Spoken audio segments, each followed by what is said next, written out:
This is the Frat House Sports Show.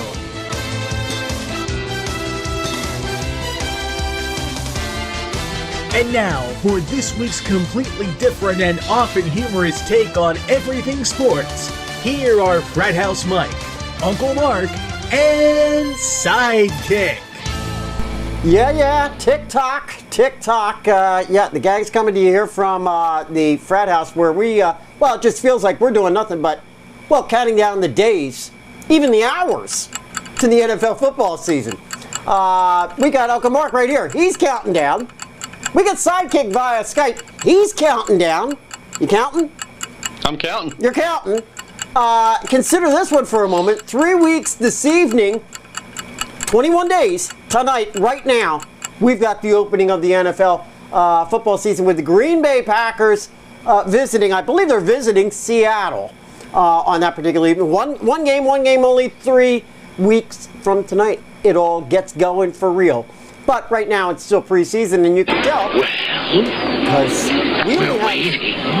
we only have one game tonight, just one, and you can still tell it's preseason because, that one game happens to be the Jaguars and Chicago Bears. But being the nutsy sports fans that we are here at Frat House Sports, you can bet we've got it on and we're watching it. Yeah, absolutely.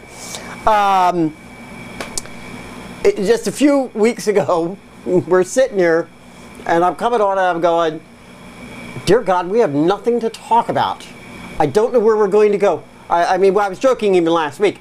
We were even coming on to the extent of making things up. But we've got some big, real stories coming for you this evening, and we're going to kick it off right now with our top one. And, being the NASCAR fans that we all are right here, we kind of move this one all the way up to the top. I think probably any good sports program anywhere in America who does what we do would make this the big story because it is.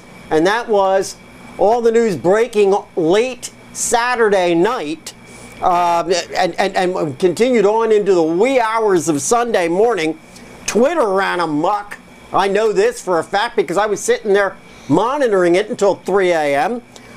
With the Tony Stewart quote-unquote incident up in Canandaigua Motorsports Park in upstate New York, where while competing in a dirt track sprint car race, Stewart hit and killed 20-year-old competitor Kevin Ward Jr. By now, many of you have seen the amateur video of Ward exiting his car during a caution as a result of Ward being pinched into the wall by Stewart. And while on the darkened track, all cars in caution, they're coming around slower than normal. Ward can be seen approaching Stewart's car, wagging a finger at him. You hear the engine rev, obviously, of Stewart's car, and then suddenly the rear wheels kick out sideways, swiping Ward and sending him flying. EMTs attended to Ward on the ground. Canandaigua Motorsports Park suspended, canceled all additional racing for the rest of the evening. And, I finally had to retire at 3 a.m. with no concept of what was happening, but apparently later on, Kevin Ward and officials announced that he had died as a result of blunt force trauma. All right, gentlemen, let's go around and get a read on this. It is still being debated as we come here live on Thursday, whether Stewart will or could face any kind of criminal charges. Apparently, the Sheriff's Department up in Ontario, Canada, or up in Ontario, New York, close to Canada, obviously, has indicated he expects the investigation to go on for at least 2 weeks yet. A civil lawsuit from the Wards obviously seems certain in this particular case, particularly considering how well-heeled Tony Stewart is. Regardless, though, of how either of these situations might go, that is criminal matters versus civil matters, it would seem to me that this is a real hit for Stewart Haas Racing. Sidekick, I want to kick it off with you because we've talked about it quite a bit here since Sunday here at the Frat House. We haven't had a chance to actually hear your take on it, so let me start there. Overall, give us your read on this one. I guess go with it wherever you want as far as how I couched it. Well, first of all, it is unfortunately one of those dark spots in racing history. No one ever wants to see something like this happen. There's been a lot of, people on the ground who, have said what they've said. There's been media people reporting. There's been, legal people on TV shows reporting on this. And, it's an unfortunate incident. We're not going to find, until the investigation's done, we're not really going to find out what exactly happened about this. Some things that are, obvious are, one, you have a young driver who gets wrecked, gets out of his vehicle, proceeds down the track towards other oncoming race cars, which, speaks of, safety concerns there. And then you've got Tony Stewart with his visibility. There's been numerous people that have said if this hadn't been Tony Stewart, nobody would be giving two doo-doos about this. Because of the fact that, because it's Tony Stewart, national media is involved, et cetera, et cetera.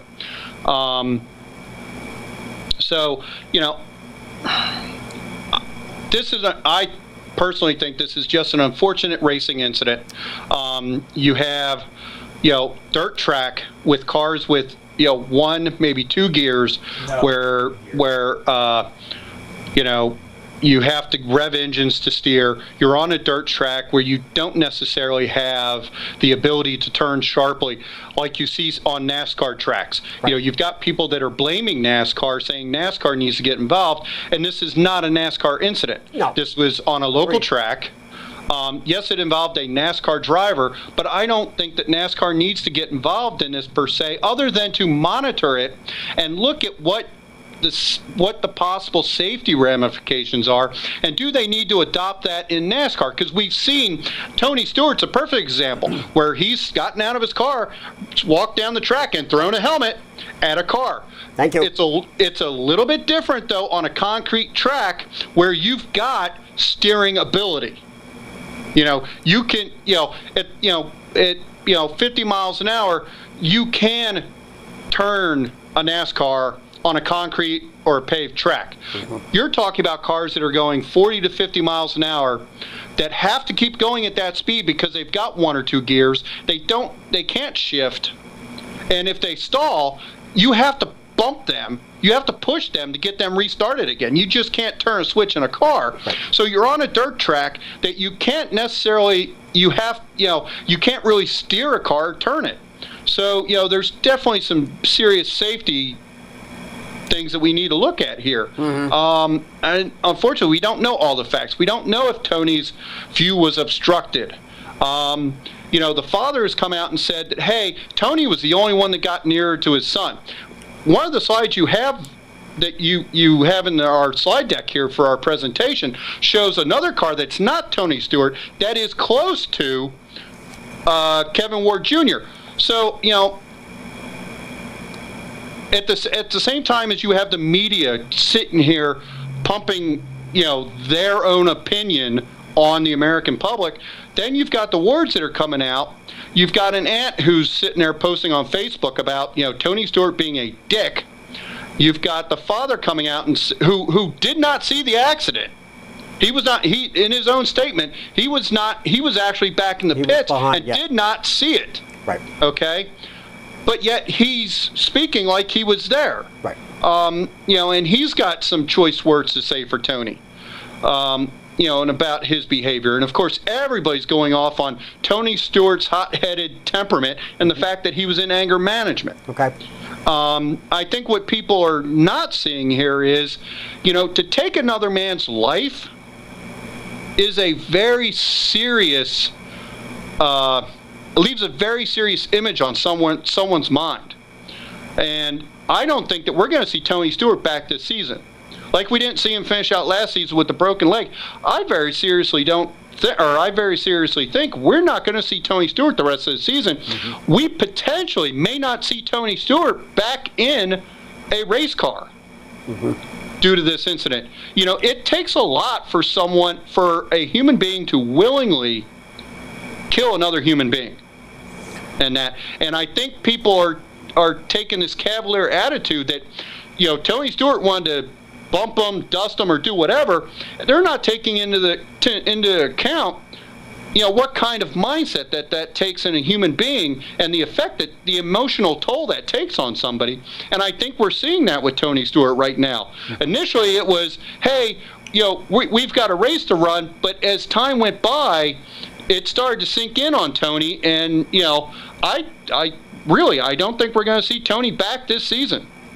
Bumping, dusting, intimidating, sending a message, as has been suggested, is not intentional, however, Sidekick. And so you can't necessarily say that there would have been intent necessarily with that. Now, I want to answer some of the things that you had, or at least I want to pose a couple of questions to some of the things you said, but I want to get to Uncle Mark, because I want to give everybody their fair share on this one. Go ahead, give us your read on what you think on this situation. Tony Stewart's anger management issues, which are well documented since about 2002. Let's bear in mind that a lot of the lash out that occurred at that time was not at fellow drivers, but at the media. And I contend that that was as a result of the fact that the man came from racing through all levels and learned to run everything well and was not prepared for the media publicity blitz that came with the fame of being a champion. Good point. That being said,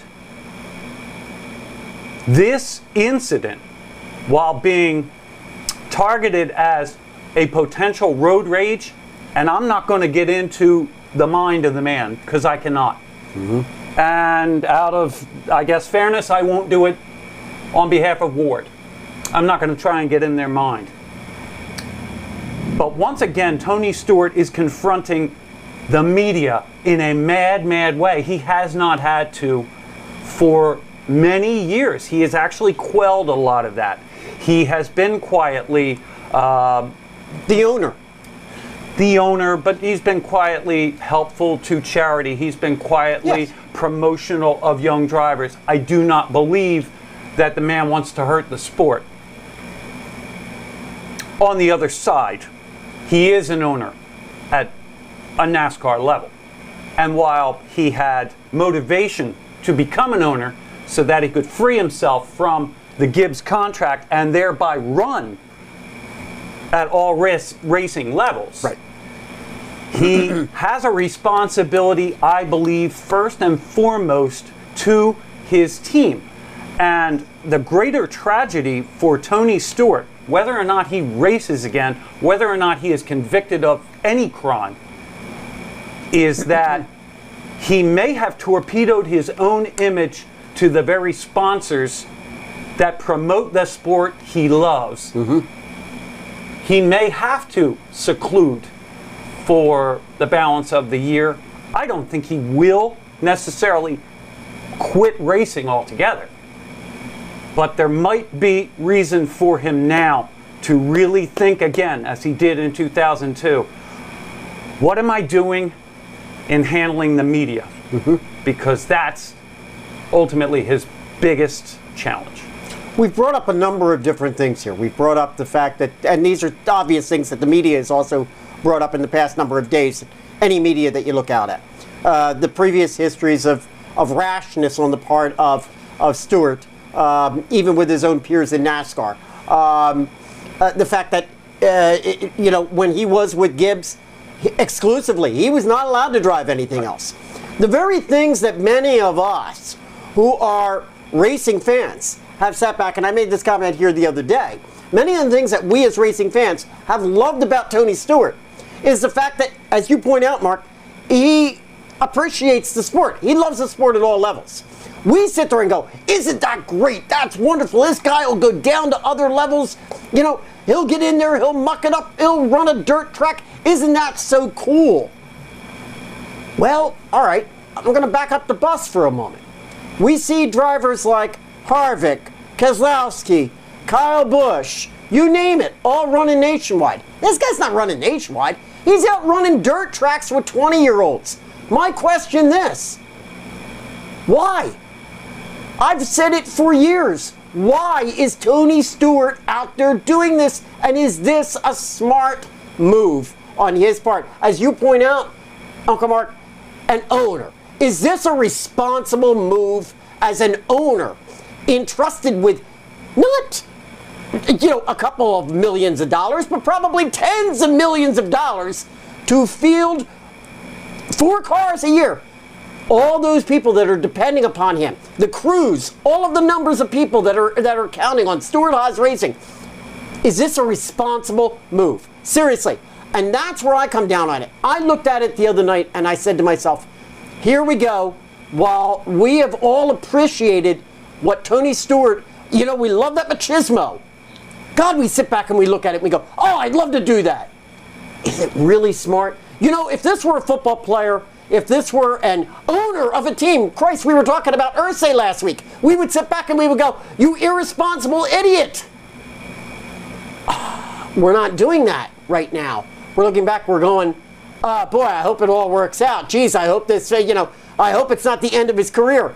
Why aren't we coming down with the same kind of, I guess, angst, anger, vitriol, perhaps maybe, that we would with, say, an Irsay from the Colts?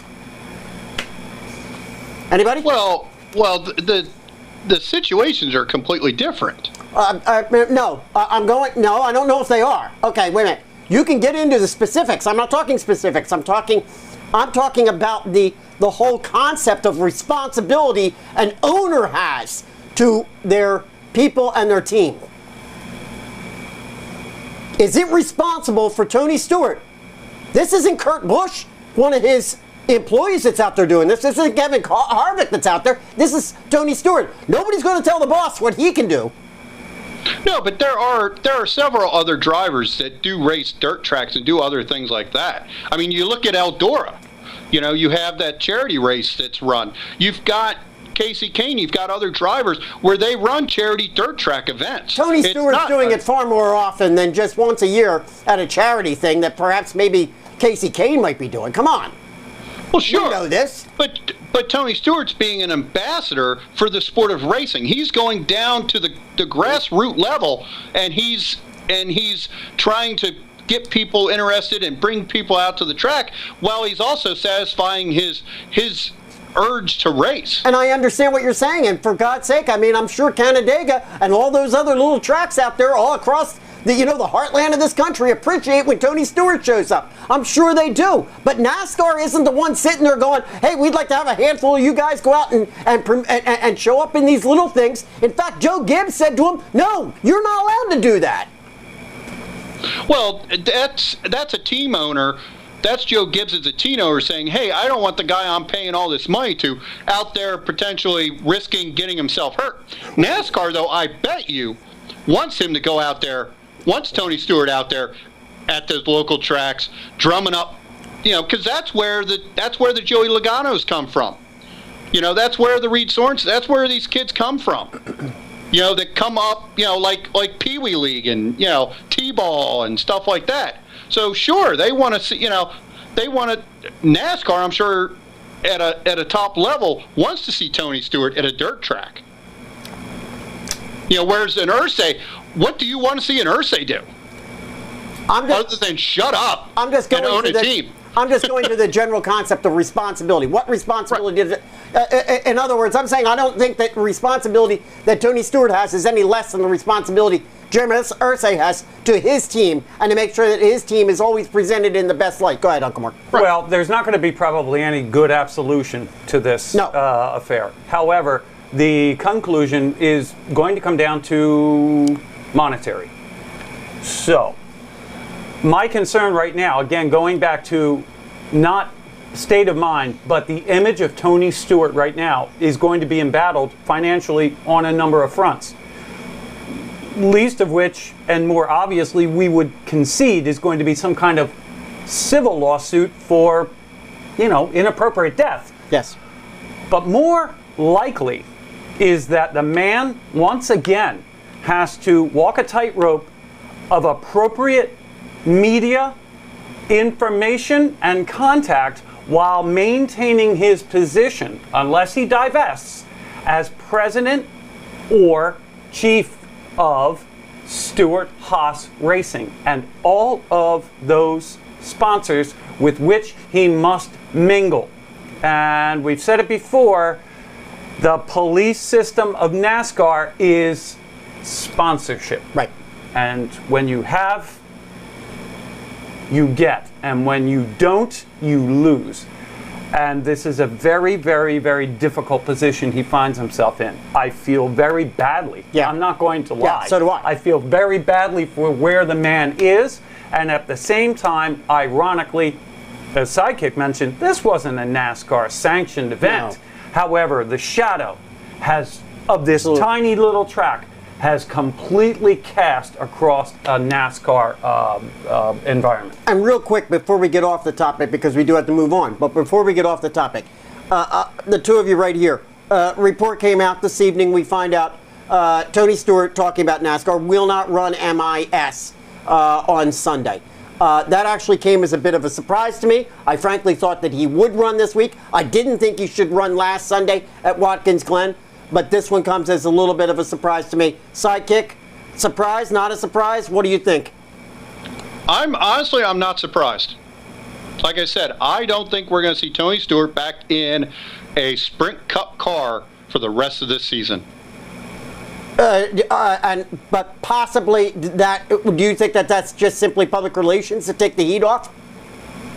No, I seriously think that he's got issues to deal with. All right. I mean, I think this really shook him up a lot. Mm-hmm. In the early hours of the morning after the accident, I think he was okay. He was going through it, but as time has gone on, I think it's really, dealt a blow to him mentally. Trying to, I'm not even talking about just the, all the social media and all the people coming out and, all the negativity and all the other stuff. I think just the incident itself, replaying over and over and over in his head, is going to keep him out for the rest of the season. You and I had talked. You were a little bit surprised that perhaps he would not be running this. Well, yeah, I really am, because I think deep down inside, I think the man wants to race. I think the man, if he is innocent, and I live in America, you're innocent until proven guilty. If the man is innocent, the man's probably convicted to the idea that, of course I'm going to run. What are you kidding? Of course I'm going to run. Right. However, again, I think the nagging threat of public opinion is hurting him right now. And it's going to be a media circus at MIS if he shows up. I think Jeff Burton's in for some of that anyway. Maybe not as much as last week when the 14 was driven in absentia of Stewart. But I think even still, Stewart Haas, as an organization, is still going to have to confront a lot of that. In this case, okay, Burton's going to get behind the wheel. He's a good man. He's doing the right thing. I don't have a problem with it. We get past the next 3 weeks. Now we're into the chase. It's all nobody's actually going to really be. I mean, if he disappears into the woodwork for the remainder of the season, nobody's really going to be even bringing him up. Yes? Well, and, on that topic, I read a report today. No one's seen Tony Stewart in the past several days. He's gone home, and they've been stalking his house. They've seen no movement at his house. Wow. I mean, he's holed up in his house. Wow. Well, God bless That's why I say, that's a shame. I don't think like you're going to see Tony Stewart. Wow. All right. I think the reason he set out this week more so than anything was the viewing is today, the funeral's tomorrow. They had to make a decision, and they didn't want it to seem. I think they, as an organization, they wanted that part, the funeral, to have its own Yeah. Have its own platform. Have its own week. We're not going to distract from that by having him show up Friday at the track. I personally think you'll see Stewart back next week. All right. I would agree. If not next week, we won't. Then Sidekick is right. We may not see him at all. Obviously, we're going to be tracking it here. Sure. Pardon the pun. But I mean, because that's what we do. And being the NASCAR fans, like I said, we moved it right up to the top of our list of big stories. Yep. And you saw I broke it as soon as the news came out. It was on our Facebook page. Well, and that's exactly where we're going. Because let's go take a look at that. Rather obviously, our Frat House Sports Facebook post of the week this week, one that got the most activity, revolved around the numerous posts that were put up over on our Frat House Sports Facebook page. Numerous reports as it was occurring and all through that evening into Saturday night. But the one that got the most was when I actually was able to grab up the video that was ultimately released on YouTube at just before 3 p.m. Eastern Time on Sunday morning. I was able to get hold of it, believe it or not. I was like number 32 to actually view the video, posted it immediately on our Facebook page. I later found out that it was, apparently that video was taken down, but then others came in on the thread and posted up edited versions of the exact same video that were now being posted over on places like Deadspin. So, but that particular thread, and there you have it, at that particular time, closing in on 1,000, it's over 1,000 views and activity that we got just from that one single post. And frequently that's what we're doing over on Facebook. Yeah, sure, we crack wise and we make jokes, and as I've been pointed out over the past couple of weeks, but we also break the news, as Sidekick just pointed out, when we know it to be accurate. And so that's why you want to get over there, check out Frat House Sports over on Facebook, and give us a like for that kind of stuff. You could have been one of the first ones to see the actual full live video before they actually ever took the whole thing down. You can't get that full version now at this point. Apparently it's been removed completely, and now all you're seeing is an edited version. Yep. And apparently the authorities have a second version. Yes, correct. There is a second video that was never uploaded or anything. Right. So, and that's what they're investigating now. So. All right, let's move on to another big story. We've got a couple here this evening, as I pointed out, and that's it feels like we've been talking about the numerous crises facing the NCAA almost from our very first day on the air, huh, Sidekick? That was nearly 3 years ago. We've been talking about all the different things that have been approaching the NCAA and what could possibly knock them down. None more so, though, than more recently. We've been talking a lot on numerous occasions about the Ed O'Bannon versus NCAA lawsuit, where O'Bannon sued the organization for the right of players to profit from the NCAA's use of player likenesses, like images, jerseys, and even revenue generated by broadcast contracts. Well, the ruling came down on this particular case. It had been heard. We talked about it here a number of weeks ago. Ruling came down from the judge the other day. How about this one in favor of O'Bannon? Well, I wasn't actually terribly surprised. I kind of thought it would probably go that way. And while this may appear to be a major loss for the NCAA in this particular case, well, we can hedge on that if we want, because the judge ruled that the compensation to individual athletes would be capped at $5,000 per season, per year. In many respects, though, whether the NCAA feels any consolation in the $5,000 caveat, the fact is that this really is a groundbreaking kind of watershed decision, particularly when you couple it up with some of the other affronts that are ongoing right now with the NCAA. A couple of cases that I'm sure we're going to be hearing about. I don't know if they're going to be coming up anytime real soon, but you can bet we're going to continue to follow them. But you're going to be hearing about other affronts that are coming up. Now, rather obviously, go ahead. Let me interrupt you real quick on this. Correct me if I'm wrong, but didn't the judge also say that $5,000 was, it's recommended that was being put into a trust for those student athletes. Correct, and that was one of the things that O'Bannon actually had put forth in his initial lawsuit, that he said he would, and in fact, apparently he indicated right within his initial, and I think he did it really to curry favor, to be honest with you, with the court. But initially, in his initial filings, O'Bannon indicated that he would acquiesce to that in fact the monies be placed into trust for those individual students. I'm going to be honest with you. I don't know if NCAA wants to get into that kind of financial record keeping. To be perfectly blunt, I think they would probably be happier just doling it out. Because oh, sure, absolutely. Yeah, I mean, you're going to require a bevy of accountants to start keeping track of this sort of thing. Obviously, on this particular one, the NCAA has already announced that they plan on appealing. I'm not surprised by that. They came out with that announcement the other day. One wouldn't have expected anything less. Thoughts on any of this, gentlemen, as we continue to cover it here? And I understand if the thoughts are no different than everything we've already said up to this point over the past 3 years, but go ahead. Well, listen, accountants and lawyers are going to make out good on this. Oh, you got that one right. This isn't going to end anytime soon. Nope. This has just opened the door. And this is the widest, most easy sort of door to open, because now we've established a precedent of sentiment, not exactly a legalistic precedent.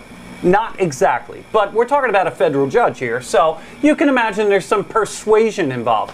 I was reading, interestingly, that of course there's going to be an appeal from the NCAA side, but there might likewise be, I read a compelling argument, an appeal from the O'Bannon side, and that falling on the very fact that the $5,000 cap was a somewhat arbitrary number come upon or taken upon by Judge Wilkins, is that correct. her name? That's correct. As part of testimony. Yeah. And that in fact she sort of set that out there. That in fact collusion amongst the NCAA is still somewhat allowed, but now we're going to cap it up to $5,000 per player. So there might actually be, I don't think we're done with this one yet, in other words. I think we're not done with it. We know that because it's going to be appealed. But, well, this might go back and forth yet, still a couple times. So in other words, O'Bannon's saying he got brodied.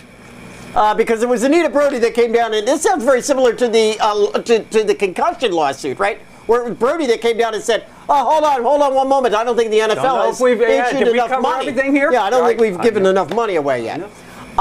This is compelling stuff, but it's, it sure is. I agree with you. We've talked about it on numerous occasions. Nitty-gritty stuff. The precedent, though, that has been set, particularly when you start looking at the Northwestern Union issue, and when you look at the other case that's coming out of the, I'm trying to remember who actually brought the free agency one, right? Correct. Well, where actually that particular lawsuit would actually call for players, collegiate players, to be compensated outright. Yeah.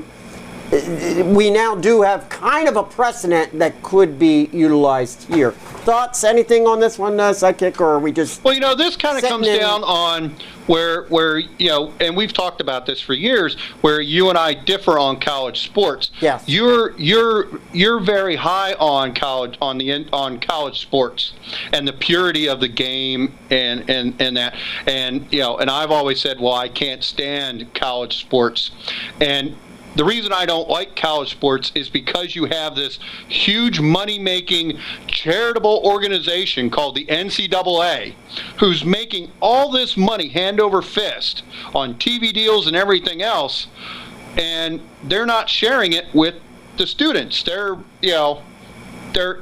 kids are going to school. Yes, most of them are on scholarships and stuff like that. But you have this organization, over top of this, it's just raking in the millions and billions of dollars, and they're giving these kids, whatever to go to school. Here's your scholarship that's actually provided by the school and not even by the NCAA. And that's where I've not been a big fan of college sports, because I agree with you. I do like the concept of of the purity part of it, and players just playing for the love of the game. Yeah. But you've got this organization that's just sitting here making money off these kids, and that's why I've never been a big fan of the NCAA. Well, it's a funny thing because I said to you the other day, Uncle Mark, I'm a bit schizophrenic on the issue because while I do, as you point out, Psychic, appreciate what the NCAA concept is, amateurism, allowing that to continue. And while I really don't think that there's a problem necessarily with the way that it was initially structured, this whole situation to me I find to be completely tantalizing because you got to know in the end it's all going to change. And Correct. What I'm looking forward to seeing is what it's going to change into. So I'm almost tantalizing myself with something that I don't want, but I can't look away. Exactly. It's like, we're right. You know the train wreck's coming. Oh, God, I don't want. Yes, yes, no. Okay, and that's kind of where I am with it. See, I think it's going to change the game to the point where it's going to lose that amateur and that purity, because now money's going to be involved in it, and you're going to, it's already kind of been seeping itself in as you see these bigger schools with these football budgets that are bigger. The football budget is bigger than some other university's whole budget. Texas A&M, good example, huh? But you know what I mean? I was going to say, haven't we seen taint to the whole thing for the past 30 plus years to begin with? Oh, absolutely. With all of the, boosters coming in and money going to guys and people getting cars and what. So, we've been watching that kind of thing slowly just deteriorate anyhow over 30 plus, probably 35 years, maybe even longer, for God's sake. We don't even know. Well, you're right. We're going to see possibly Ohio State. They're early on ranked as being maybe one of the top 4 in college football. How long ago was it, Coach and them were all brought down? Right, 2009 was it? That they went under sanction because they had violated everything NCAA stood for, but really didn't stand for. They were just taking in the back pocket. Yep. So, right. It's looking to the point where it's going to be high school sports where you have your amateurism and stuff. But then we point out, and you've posted videos, articles about some of these high schools in Texas that are getting stadiums built that are more expensive than college or pro team stadiums. So, even the stink of taint has gone down to the high school level. Yep. In this, get rich and, take advantage of people. So, this is going to change how sports are played all the way down. I think this is going to have implications even at the high school level now. Yep. Oh, I agree with you. I think the ripple effect could be monstrous, albeit I think it's going to be still some time. We're going to be waiting a little while. Mm-hmm. Oh, it's going to be a lot of things that are. But the NCAA may ultimately, in the end, it may be completely different if it exists at all from what we know it right now. All right, let's move on to our third one. And God knows, we don't ever, we rarely, if ever, give any kind of love or talk golf or the PGA, but I think we need to take a few moments to recognize the recent accomplishments of Rory McIlroy, who last week won PGA's championship at Valhalla Golf Club. It's a major award. And he won this thing right from the gate, folks. From Thursday on, he was never behind. It was never in doubt. But what really makes it, in my opinion, truly remarkable is that it was 3 consecutive tournaments in a row that McIlroy won. And in the impressive manner that this kid just did it. Absolutely an incredible accomplishment. Very, very difficult to do.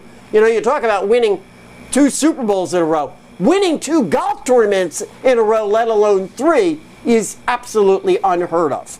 Can you give us a sample in this cup right here? Okay, I got the picture. Now, interestingly enough, you got the picture there up of Tiger. I remember watching this kid 3 years ago, the 2011 Masters. All right here. I remember watching this kid then. and nobody knew who the heck Rory McIlroy was. And I remember sitting back at Frat House 1 and saying then that this kid was going to be the next big golf celebrity. I said it then. And he was rough around the edges then. Well, what's happening? Tiger right now is bowing out of everything, including just, I believe it was yesterday or maybe earlier today, bowed out of the Ryder Cup. No, he will not participate. And in possibility, we're not going to see Tiger for the rest of the entire season. Of course, right now, I think we're into PGA playoffs is where we are at this point. But you're not going to see Tiger until next spring, if any time before then. So Tiger's bowing out of everything. And what's happening? Rory's just filling the vacuum, and he's doing a beautiful job of it and taking everybody's mind off of that guy. Because I got to tell you right now, that's my guy. I'm with Rory. Exciting weekend of golf. Mm-hmm. We were all, and we're not golf guys. No. But I mean, Sunday, we really are. I got to be honest. But Saturday and Sunday, we were wrapped watching this thing, coming down to the final hole, nearly in the dark. And a one-stroke win over Phil Mickelson. That was a wild and woolly ending. Terrific job for Rory McIlroy. That was a wild and woolly ending. You know, Johnny Football got the headlines for last weekend, starting with getting his starting reps there with Cleveland. But Rory was the story, and I got to agree, he was the top story. Absolutely. This was a lot of fun. No, and, really. I think this is great for golf because there's kind of been that void with Tiger out, and there had, you got Phil Mickelson and a couple other names, but you needed somebody to fill that void that Tiger left. Mm-hmm. And, this guy winning the last 3 tournaments and everything, I think is great for the sport of golf and for the PGA because now they've got somebody, that's grabbing some headlines and getting the name out there and stuff like that. So I think this is great for golf. Absolutely. Great point, Sidekick, that, Rory might be, I don't know if he's got quite, I think he does. I think he's got the charisma to fill the void. I think he's got more charisma, to be perfectly blunt with you, than Tiger. He's certainly more affable than Tiger has been in the past. I mean, Tiger has been known to be, throwing 4-letter words out to fans in the gallery. I'll tell you this guy is affable. If we find out this kid can play soccer, he could do some great stuff for MLS. Huh? That's what we're going to have to get a sample before he tries to play anything He's else. a Celt. I wouldn't be a bit surprised if he knows football. He knows a little bit about football, I think. Yeah. Playing the balls, does he? Nice segue. Thank you very much. Let's move over to football, huh? But no, we're gonna move over to football. Preseason week number 2, as we pointed out. I mentioned at the top of the show, we got the game going on over there. Nonetheless, we have we're going to give you not much to talk about, but we're going to give you, I don't know, maybe about 4 minutes or so. And now, 4 minutes of football. All right, it's week 2 in preseason, so what could possibly be going on? Well, listen, mercifully, more level heads prevailed in the past few days over at Toyota. No, this isn't a NASCAR story. It's football. Many of you may have been the victims of the Toyota red zone. Splash across the 20 yards from the end zone during the broadcast of your team's week 1 preseason game. The advertisements were obnoxious, obtrusive, and distracting. And Toyota heard the complaints about it from all the fans. Quote, they came out with a statement, quote, "We're football fans too. We've heard fan feedback, and it's not our intention to distract from the joy of the game," Toyota said in their statement. So, thankfully, in an era where it seems we are constantly being barraged with more and more advertising in sports, from all over our ice in hockey to more stuff in NCAA tournaments, basketball tournaments. At least there's still one place that's going to continue to remain pure, and that's the red zone. The red zone. Well, at least the field. Yeah, at least the field. Yeah. Right. Yeah. All right. Reports came down this week that the Jacksonville Jaguars will attempt to keep their newly drafted QB, Blake Bortles, on the bench as long as possible, perhaps for the entire 2014 season. Bortles was the highest drafted QB out of what many have considered, well, I have stated myself, to be one of the weaker QB classes, draft classes we've seen in quite some time. Nonetheless, the Jaguars, utilizing their third overall pick, he was the third overall pick in the NFL, in the first round, to send the message to their fan base that they have their quote-unquote franchise quarterback. Well, they plan on putting him in bubble wrap. If the Jags have their way, Bortles will be, as I put it, Strasburg. I want to open it up real quick, gentlemen, real quick, remember, because we got 4 minutes. Right or wrong? Right move or wrong move? Yes? No? Stupid move, and I'm going to go out on a limb, and I'll tell you what, by the third week of October, Blake Bortles is starting. Yeah, he's starting. Sidekick, where you at?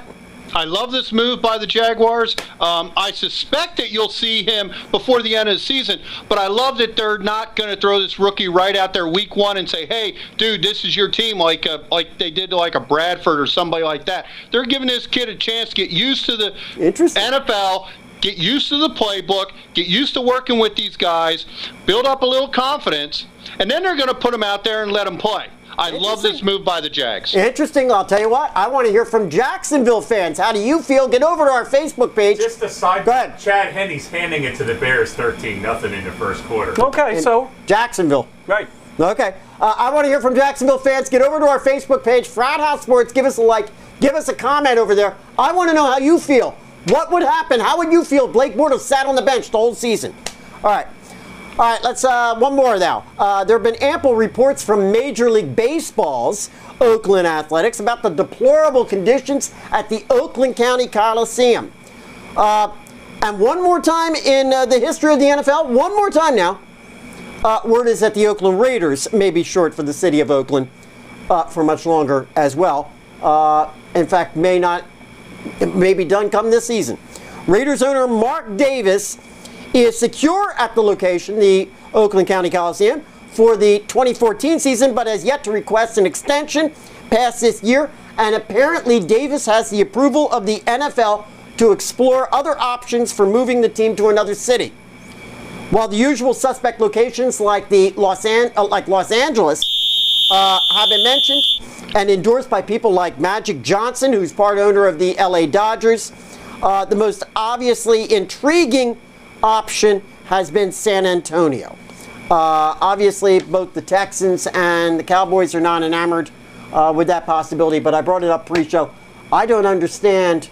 The San Antonio Spurs, of all teams, are actually coming out and vocally saying, we don't want the San Antonio Raiders here in San Antonio. I don't get that one.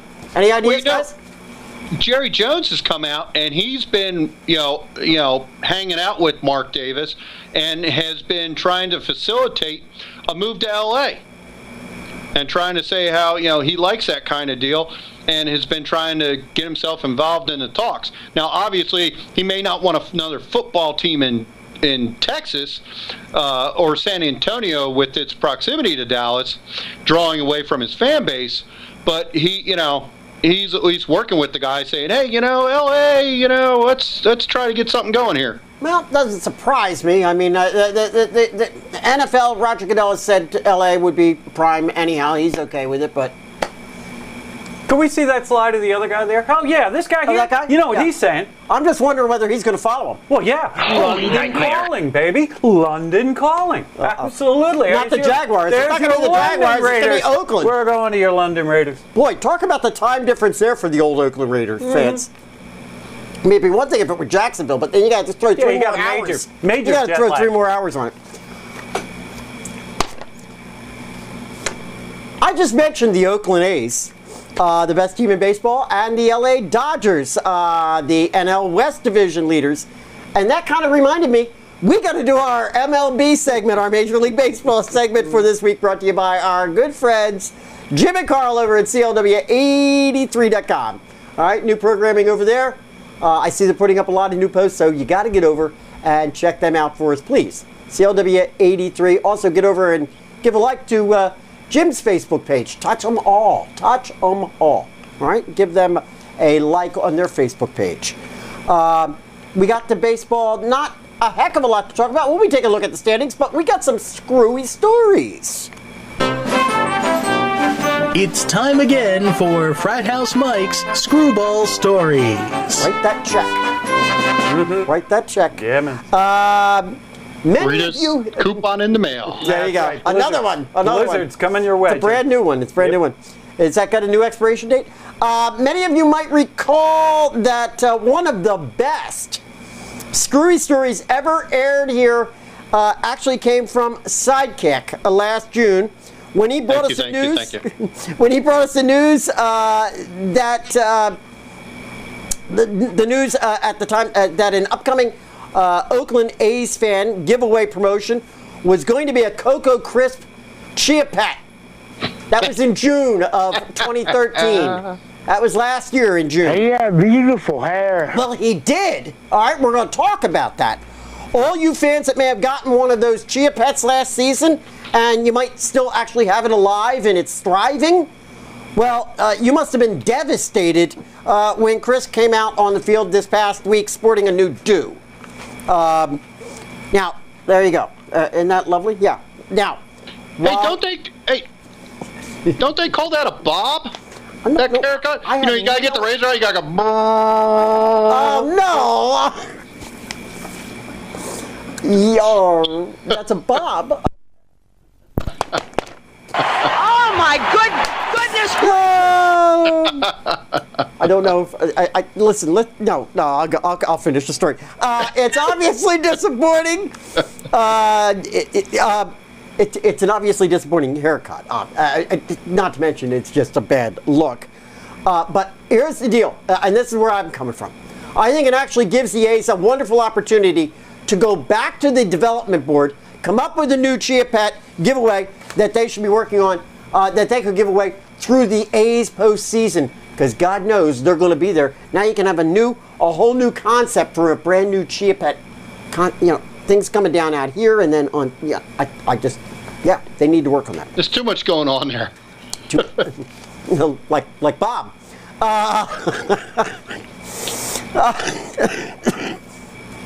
I have been to dozens and dozens of Major League games, baseball games, and probably when I thought about it this afternoon, there's probably only really been twice, 2 different occasions, 2 different times, where I actually had a legitimate chance of catching a ball in the stands.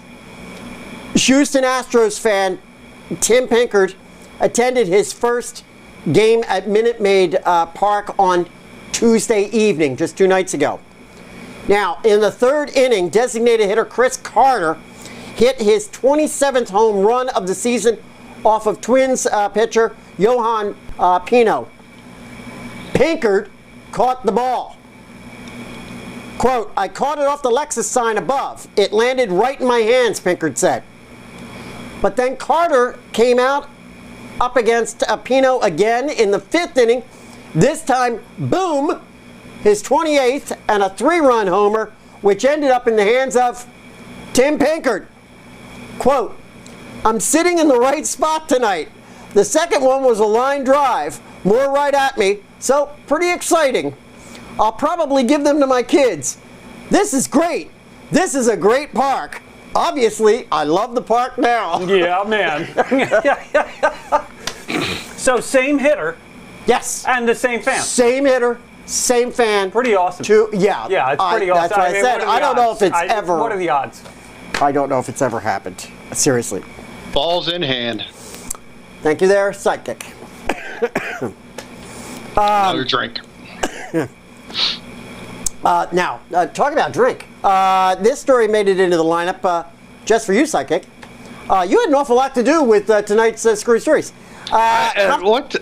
Coming off of the announcement a few weeks ago of the All-Star Team specific specialty wines, well, the Chicago Cubs did a little whining of themselves, complaining that they needed something stronger than a Cabernet. And Smirnoff accommodated them. Enter Cubs vodka.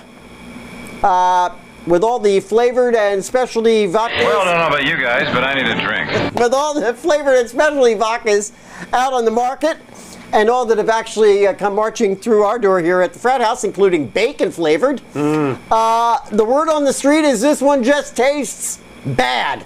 What do you think, Sidekick? Like 100-year leather. Bad. All right.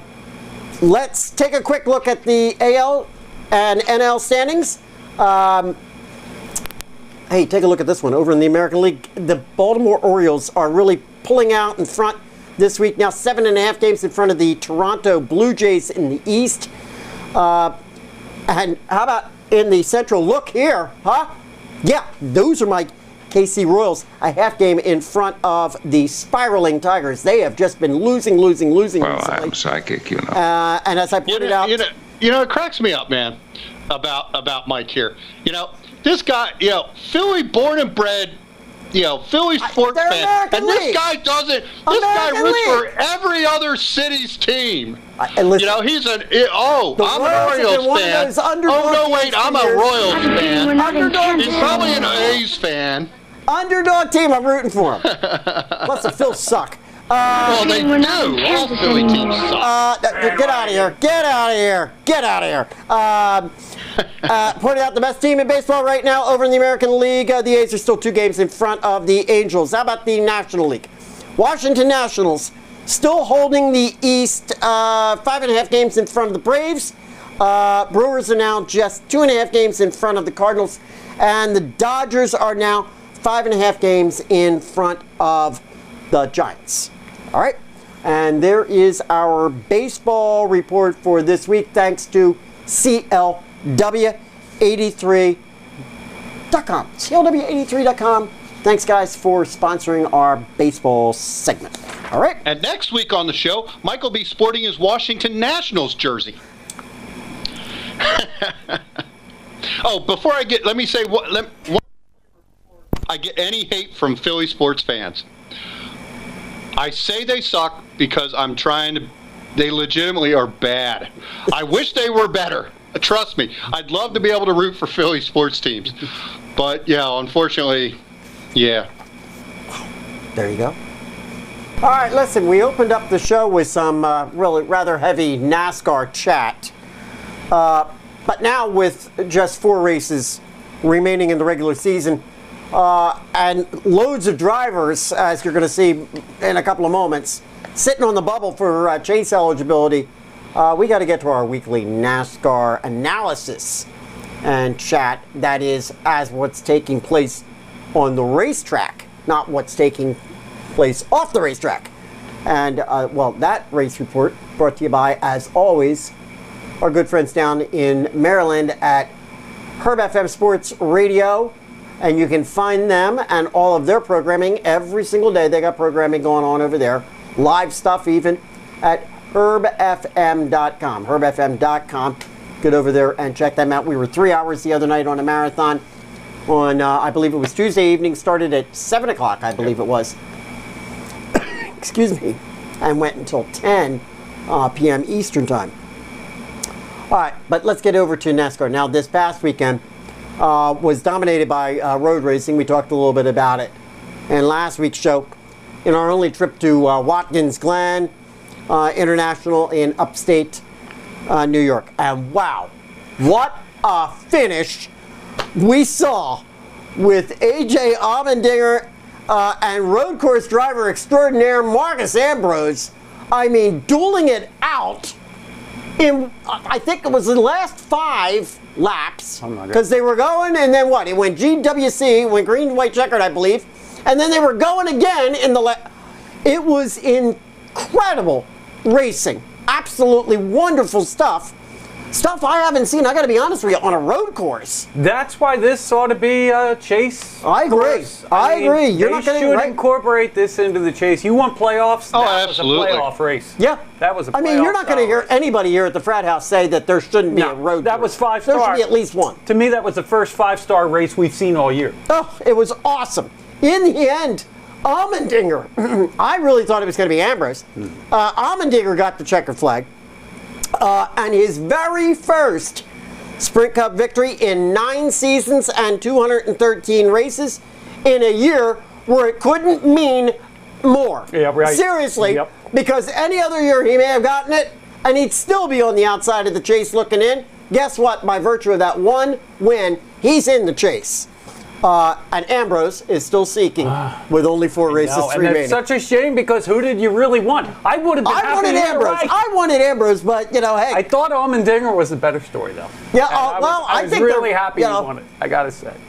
Now, what else happened in the race? Well, 3 accidents caused cautions. The first in lap 9 involved rookie Cole Witt, who took his number 26 really hard. I mean, quite hard into the tire barrier off of turn 1. All right, there you go. Now, turn 1 was going to turn out to be a nemesis for many, many folks, including later on in lap 55, Ryan Newman and Michael McDowell.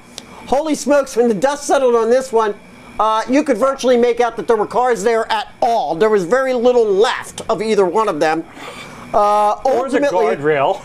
Yeah, really. Ultimately resulted in a red flag stop, absolute outright stop of the race for an hour and 22 minutes. Yes. But we're sitting here exclaiming about it, despite that long delay, and then a delay later on for another 20 minutes. Yeah, right. Denny cracked up later.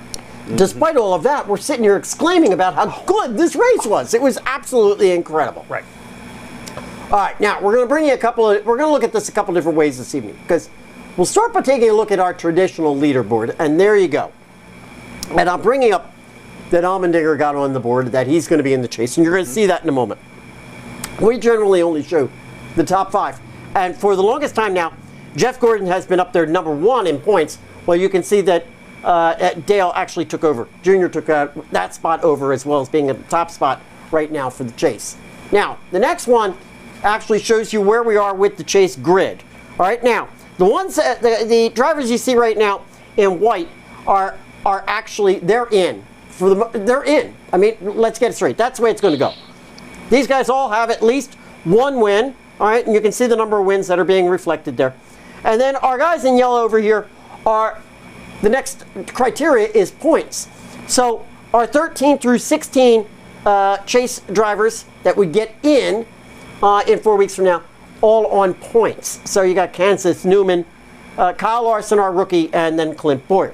All right. Well, we're going to take it even one step further, because we're going to take a look then at the bubble. All right. This is interesting, right? Because there's our line that we just showed you, where Clint Boyer is actually in as of this moment right now. Greg Biffle, 8 points behind him, so he could actually sneak up, take over one of these guys. Casey Kane in there. Austin Dillon, another rookie. At only 16, what is that? We're talking about 18 points different there. Okay, now you start dropping down to Ambrose, 584. He's probably going to need a win by that point. So I think you've got some validity with those 3 right there, 12, 13, and 14 being real bubble drivers for the remainder of the 4 races. Gentlemen, thoughts? Any of those guys could win, too. I mean, look at Biffle. He's very good at Michigan. Casey Kane has been close the last couple of weeks. And Austin Dillon has, like you say, Larson has run a great rookie campaign. I mean, just really good. Any thoughts over there on your side, Psychic? No, I mean, unfortunately, I think this is going to be the race we look back at that is the reason Marcos Ambrose is not in the chase. Yeah. This was his best shot at getting into the chase, and he's like you pointed out, he's far enough down. He really needs to get a win if he's going to get in the chase. Yeah. So, and I think we're going to look back at this as the moment that where the chase kind of slipped out of his hands. If we go back though to that bubble graphic real quick, Biffle, Sidekick, when all said and done, do you think he's below the line, or are we going to be looking at him in the chase? What's your thought? like Uncle Mark was saying, Michigan's probably his best opportunity to get into the chase. But it's hard to say over the next couple tracks. I mean, if Biffle runs well, he might be able to beat out Clint Boyer. 8 points is not that, over the number of races we got left, that's not a whole, it's not like a sure thing for Boyer. Mm-hmm. And really Kyle Larson isn't that much farther up either. Right. So, We got Casey Kane, who could win at any of them too. Yeah. Agreed. Bristol, we have Bristol and Richmond yet, Right. which Casey Kane has won at both tracks. Short track driver. Well, he's good at them. He's won at both of them. Yep. He's led lots of laps at both. Particularly Bristol. Sticks out every time. The problem with Kane is it just looks like it's not his year. Yeah, you're right. But He's been close. He's been close so many times this year, and he just hasn't been able to get over the hump. Yeah, you kind of. There's a gut. There just doesn't seem to be synergy. Yeah. Right. So, and it's a shame because you look at all the other Hendrick guys. Oh, they were all. And the other Hendrick guys are just dominating. Yep. You know, Gordon and Johnson and Dale Jr., you know, I mean, good Lord. And then poor Kane's sitting out here. He can't buy a win at this point, really, you know? Yeah. You got to feel bad for the kid. Yep. Well, he lost to Gordon a couple of weeks ago. I mean, that's his teammate, right? Yep. That was Kane's to win, I thought. You know, what was that, 2 weeks ago? Was that Pocono? Yeah. All right. Now, as just pointed out, we're heading back to, well, I guess what I consider to be somewhat more conventional speedway racing. That's my favorite. This Sunday for our second visit to Michigan International Speedway, 1 p.m. Eastern Time. You can catch it on ESPN. Fantasy selection on this one, Sidekick, should be a bit more pedestrian, I would think, huh? Say versus Watkins Glen? I'm not going to get into all that. All right, we're going to Michigan for the second time this season. And, you know, my roster this week kind of reflects the previous Michigan race results. So let's get going here. We're going to start off with Jeff Gordon. You know, who was leading in points until last week. He's at 27.75. Jimmy Johnson won the previous race, $27. You know, runs really well here, as well as Jeff Gordon. We're going to throw in Kevin Harvick into the mix. Kevin Harvick was the runner-up and has been looking just dominating on 2-mile tracks this season, 27.25. And then we're going to throw in the usual suspects to fill out our roster. One of my favorites, Michael Annett, 9.75. You know, he's quietly sitting here, you know, with little over 500 fantasy points. And then we're subbing out Landon Castle this week, and we're going back to my lucky dog that I used to love to run, Reed Sorensen, and he's at $7. That leaves us at, let me see here, quick math, 98.75. There you go. Left on or taken up on our roster. About a quarter $1.25 left. Get we a cup of coffee. I was going to say a little popcorn, maybe. Huh? Now, as real quick before I forget, note, as we mentioned earlier, Tony Stewart will not be running at Michigan. Jeff Burton will be running. As at the time when I broke the news on our Facebook page, I looked at what Jeff's sitting at. Jeff's sitting at about 1550 right now. I don't know if that's going to sway any. They at the time they had him not going to qualify for the race, so I haven't seen an updated stat for him. I'm a little bit on the fence for that. You know, I would think Jeff Burton in a Tony Stewart ride would do fairly well. So am I. I'm not 100% sure the 1550 is good or not. So I would keep an eye on how he runs in practice and qualifying, and then make a judgment there. He is going to be in good equipment, so he is an option for folks out there. All right. He ran twice for Waltrip this year. 17 and 20, I believe, is his finishing numbers. Yeah. All right, let's take a quick look since you're bringing it up. Our fantasy, our Frat House Sports Fantasy League, and there you go. Our fantasy team, Sidekick Spoilers, back up to number 1. Going back and forth with Nick's Asswagon there. So we're back up on top there. So you did a good job last week there, Sidekick, with your picks. Let's see how it goes this week. Our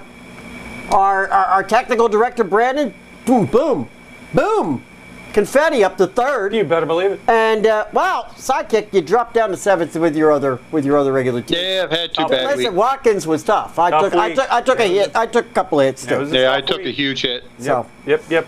But there you go. There's our fantasy. There's our racing report. We talked a lot of NASCAR tonight, and we don't feel bad about it. No. And it's all just getting started because, like I said, 4 weeks from now we got the chase. But we thank our friends down in Maryland for bringing our racing report. All right, Herb FM Sports. All right, get over to herbfm.com and check out their programming, which includes us. So we like that, which is why we sit here and advertise it. Right. You got to go listen to them. That's right. That's why we do this stuff. All right. Is it really? Let's get the hell out of here. What do you say we get the hell out of here? It's been long enough. Let's get out of Dodge. Yeah, it's been Don't long forget. enough as it is. Oh, but don't forget. Yes, please, don't forget. Hey, I did a little updating on our Frat House Sports website. Thank you. I was going to say Facebook page. Our website, frathousesports.net. Get over there and check that out. And I am in the works on some new written content, so it's coming. It's coming, I promise you. But just got to find the time. But we got some new stuff up there, including we resurrected and brought back our 4 minutes of football that you hear right here. We bring that out, and we isolate that, and we bring that as a special 4-minute video. So you can catch that over there as well. All right? All right. FratHouseSports.net. Get over there and check that out. Are we finished? I think we're finished. Yep. For this You week. had enough. I've had enough. I just want to give a real quick shout Go out ahead, to you do Lori that. because That'll give me a chance to catch my breath. I want to just give a quick shout out to Lori. This show was for her, so hopefully she tunes into this show. Alrighty. All right, I can't. No, I'm not. Yeah. Well, Let's bid adieu. And that's how she wrote. she's got to do it. Everybody else has got to do it for me. You got to keep us real. You got to keep us live, and you got to keep us going. And we're going to see you next week. See you then. Jacksonville and Bortles. Blake Bortles. Okay, and then hopefully by that point we got the 2-minute warning, boom, and then we come back to Bortles. So I'm going on instinct here. That's where I'm going. Bortles takes us to 2 minutes, and we go a little bit over 2 minutes with Bortles. That's my instinct. +1. All right. Okay? All right. Last story. Raiders moving? Question mark for next year. Oakland County. So you got Raiders, Oakland County, and then that guy. Is he gonna follow them to San Antonio? Well, today he was in LA. That guy was? No, Mark Davis. Oh, I thought you meant that guy. He was. This guy was in. I mean, was given you LA follow this guy? What do you follow him on Twitter or something?